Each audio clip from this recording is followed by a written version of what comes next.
নমস্কার, আমি সমীর ব্যানার্জি। আজকে যে বিষয়টা নিয়ে আমি কথা বলবো, এনআরএস কি? এনআরএস কি? প্রত্যেকটা স্টুডেন্ট বা স্টুডেন্ট গার্জেন, অনেকে স্টুডেন্ট বা স্টুডেন্ট গার্জেন এনআরএস এর সম্বন্ধে অনেকে কোনোদিন শুনিনি। অনেকে এনআরএস এর সম্বন্ধে কিছু জানে না। তারা আমাকে কোশ্চেন করে। আজকে তাদের জন্যে বা যে সকল স্টুডেন্ট এনআরএস এর ভর্তি হতে চাও, তারা মেডিকেল কোর্স করতে চাও, নিট দিতে চাও, জয়েন্টে বসতে চাও, এই ভিডিওটা তাদের জন্য। এনআরএস হচ্ছে national institute of open school. এখান থেকে পাশ করার পর স্টুডেন্ট সে সমস্ত জায়গায় সমস্ত কোর্স সে করতে পারে। তোমরা আমি সকল স্টুডেন্ট বা স্টুডেন্টের গার্জেন বলি যে তোমরা সব থেকে ভালো হাতে তোমাদের মোবাইল আছে, গুগল আছে, তোমরা যেই ভাষায় তোমাদের বুঝতে সুবিধা হবে, বাংলা, ইংলিশ, হিন্দি, তোমরা সেখানে সার্চ করো যে এনএস থেকে পাশ করার পর আমি কি কি কোর্স করতে পারবো, আমি কি নিট দিতে পারবো, আমি কি জয়েন্টে বসতে পারবো, আমি কি এমবিবিএস করতে পারবো, আমি কি আইআইটি তে ভর্তি হতে পারবো। সমস্ত অ্যান্সার কিন্তু ওখান থেকে তোমরা গুগল থেকে পেয়ে যাবে।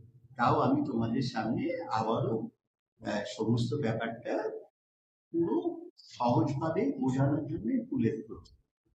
এনআইএস হচ্ছে সেন্ট্রাল গভর্নমেন্টের আন্ডারে এনআইএস বোর্ড আসে। এনআইএস থেকে এখানে ডেলি তোমাদের কাউকে স্কুলে যেতে হয় না, এক্সামের সময় গিয়ে তোমাদের এক্সাম দিতে হয়। আর এখানে কোর্স ফি, এনআইএস এর course fee CBSE board, others ICSE board, এই বোর্ডের যে ফিস তার থেকে কিন্তু এনআইএস এর ফিস অনেকটাই কম। অনেক স্টুডেন্ট আছে যারা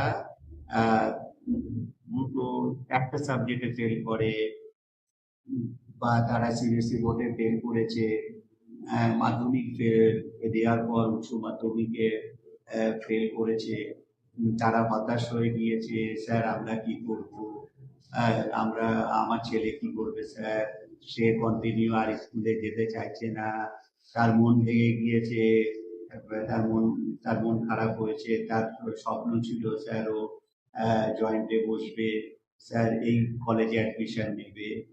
এনআইএসএ ভর্তি হওয়ার পর, এক্সাম দেওয়ার পর তোমরা তোমাদের যে স্বপ্ন সব কিছু তোমরা পূর্ণ করতে পারো। এই এনআইএস থেকে পাশ করার পর আমার এই স্টুডেন্ট, আমি যা কথা বলি, আমি বাইরে উদাহরণ দেওয়ার থেকে আমি আগে আমার নিজের ঘরের দিকে তাকাই। আমার সকল স্টুডেন্ট হচ্ছে আমার শরীরে এক একটা অঙ্গ। আমি প্রত্যেকটি স্টুডেন্টকেই বলি। আর আমার স্টুডেন্ট আছে যারা গভর্নমেন্ট কলেজে অ্যাডমিশন নেয়, তারা প্রাইভেট কলেজে অ্যাডমিশন নেয়, তারা মেডিকেল কোর্সে অ্যাডমিশন নেয়। তোমরাও সকলে এনআরএস থেকে পাস করার পর তোমাদের মন পছন্দ যে কোনো কলেজে তোমরা অ্যাডমিশন নিতে পারো। তোমরা সমস্ত কোর্সেই তোমরা অ্যাডমিশন নিতে পারো। এনআরএস থেকে পাস করার পর তোমরা যে কোনো গভর্নমেন্ট জবের জন্য অ্যাপ্লাই করতে পারো। তোমরা পুলিশে অ্যাপ্লাই করতে পারবে, তোমরা আর্মিতে অ্যাপ্লাই করতে পারবে, তোমরা রেলে অ্যাপ্লাই করতে পারবে। সমস্ত জায়গায় তোমরা এনআইএস এর সার্টিফিকেট অ্যাপ্লাই করতে পারবে। এনআইএস এ বাংলা, ইংলিশ, হিন্দি সমস্ত ভাষায় তোমরা এক্সাম দিতে পারবে। কোশ্চেন পেপার যদি বাংলা তোমরা মিডিয়াম নাও, তোমাদের কাছে বাংলা কোশ্চেন পেপার আসবে। পোস্ট অফিসের মাধ্যমে তোমাদের বাড়ির অ্যাড্রেসে বই চলে যায়।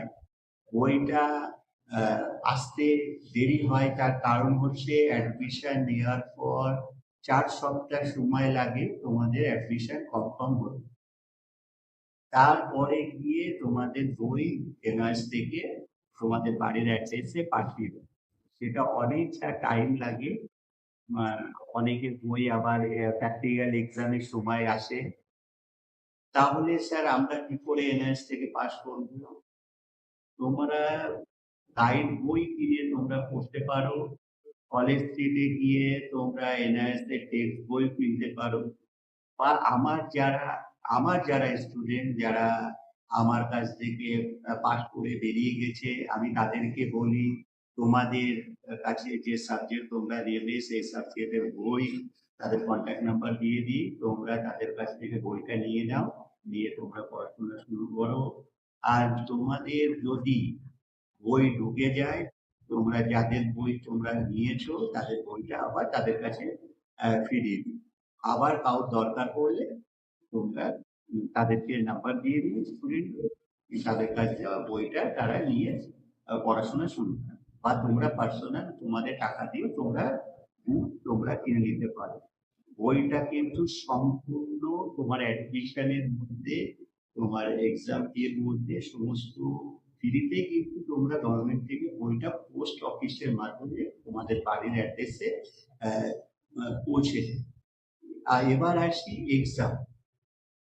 এখানে ৩টে ধাপ সহজভাবে বুঝিয়ে দিচ্ছি। ৩টে ধাপ তোমাদেরকে এগোতে হবে। এক্সামের আগে এক্সাম ফি ভরার পর তোমাদের কিন্তু অ্যাসাইনমেন্টের টাইম, যেটা অনলাইনে সাবমিট করতে হবে। প্রত্যেকটা সাবজেক্টের জন্য থাকে ২০ করে নাম্বার, যেটা পাস হতে অনেকটা সাহায্য করে স্টুডেন্টদের। যখন তোমাদের টিএম এর মার্কস, প্র্যাকটিক্যালের মার্কস আর থিওরির মার্কস, এই ৩টে মার্কস যখন তোমাদের যোগ হবে, দেখবে টোটাল যে মার্কস আসছে সেটা কিন্তু অনেকটাই দাঁড়ায়। আমি এখানে একটা মার্কশিট আমার স্টুডেন্টদের দিয়ে দেবো, তোমরা দেখে নিও টোটাল মার্কস কত দাঁড়ায়। তোমরা এখানে আর্টসও নিতে পারবে, কমার্সও নিতে পারবে, তোমরা সায়েন্সও নিতে পারবে।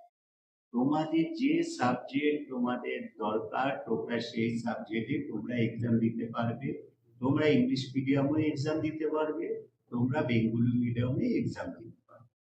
তোমরা এক্সাম পাস করার পর তোমরা যদি অনেক গার্জিয়ান আছে যাদের স্টুডেন্টকে ডাক্তারি পড়ানোর জন্য রাশিয়াতে পাঠাতে চায়, অস্ট্রেলিয়াতে পাঠাতে চায়, আমেরিকাতে পাঠাতে চায়।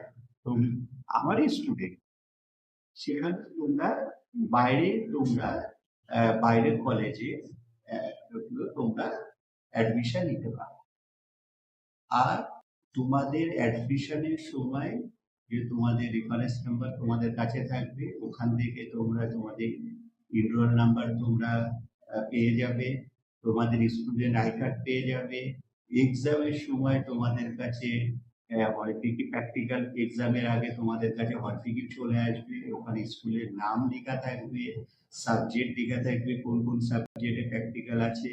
থিওরি এক্সামের সময় তোমাদের কোন কোন ডেটে তোমাদের এক্সাম, টাইম, কোন স্কুল, সমস্ত কিছুই কিন্তু তোমাদের ওখানে তোমরা এনআরএস থেকে পেয়ে। আর তোমাদের কিছু আরো জানতে ইচ্ছা হয় বা ভিডিওটা যদি তোমাদের কিছু জানকারি তোমরা পেয়ে থাকো বা অপরকেও তোমরা এনআরএস এর ব্যাপারে জানাতে চাও, সেক্ষেত্রে আমার এই ভিডিওটা শেয়ার করে দিও, লাইক করে দিও, কমেন্টস করে দিও। আর যাতে একজন থেকে আরেকজনের কোনো উপকার হয় তার জন্যে ভিডিওটা তোমরা শেয়ার করে দিও। নমস্কার।